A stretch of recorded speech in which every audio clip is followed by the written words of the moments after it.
Good morning, everyone. Now, last time we had finished up to granaries and silos. What are granaries and silos? They are the storage spaces, large, huge storage spaces where the crop is stored in large quantities. A picture of silos is shown over here, and this is a granary, right?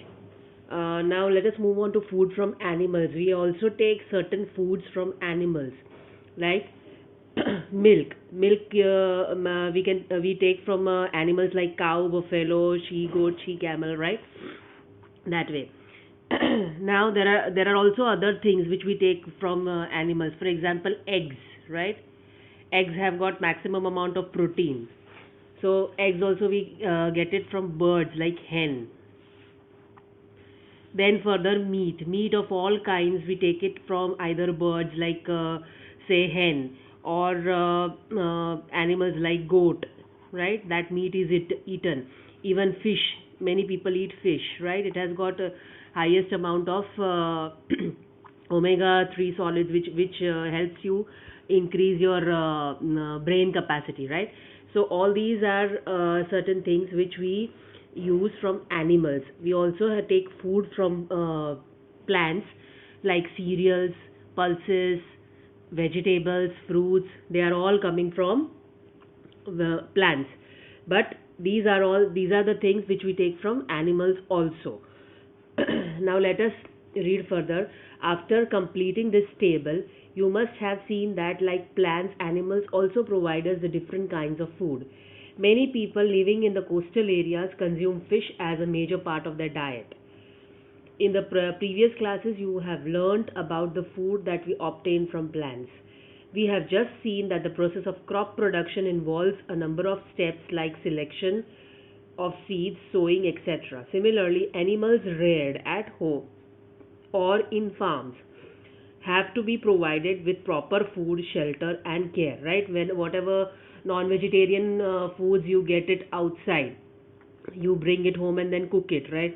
But then those animals are reared in a proper way. They are given proper food. They are kept into proper shelter so that they can be used further for these purposes. So that is animal rearing. This animal rearing is called animal husbandry. When this is done on a large scale, it is called animal husbandry.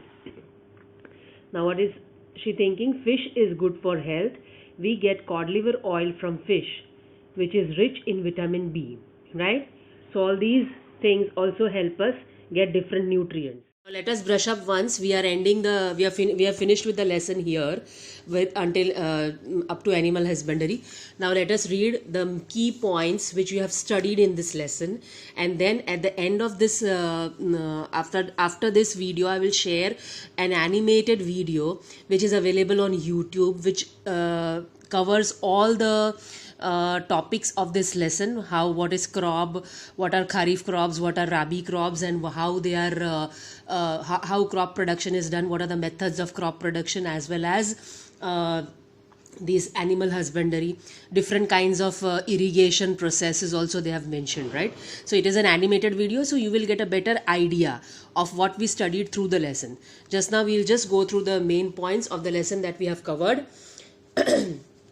Now let us read. In order to provide food to our growing population, we need to adopt certain agricultural practices, because growing population has increased the growing demand of food, right? That is why we need large scale production of food. So same kind of plants cultivated at a place is called constitute a crop, right? That is called a crop. Same kind of plants grown on a large scale, right? In India, crops can be broadly categorized into two types based on seasons, rabi and kharif crops. It is necessary to prepare soil by tilling and leveling. Plows and levelers are used to for this purpose. Tilling is a main thing. After tilling, what happens? There is proper aeration in the soil, and the roots can easily penetrate into the soil. So tilling is very much essential. It is done by a plow. Sowing of seeds at appropriate depths and distances gives good yield, right? Sowing of seeds should be in a proper way. There should be proper distance between two crops, and the seeds should go at a proper depth. So good variety of seeds are sown after selection of healthy seeds. Sowing is done by seed drills. We studied this. So soil needs replenishment and enrichment through the use of organic manure and fertilizers, right?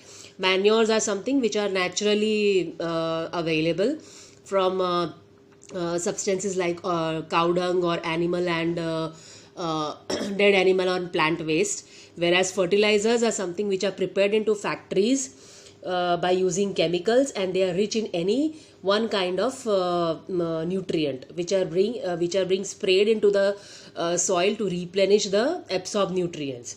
Use of chemical fertilizers has increased tremendously with the introduction of new crop varieties. See, there is whatever crop you take, or whatever animal, even it is there in animals also, there are different breeds, there are different species of animals and plants, right?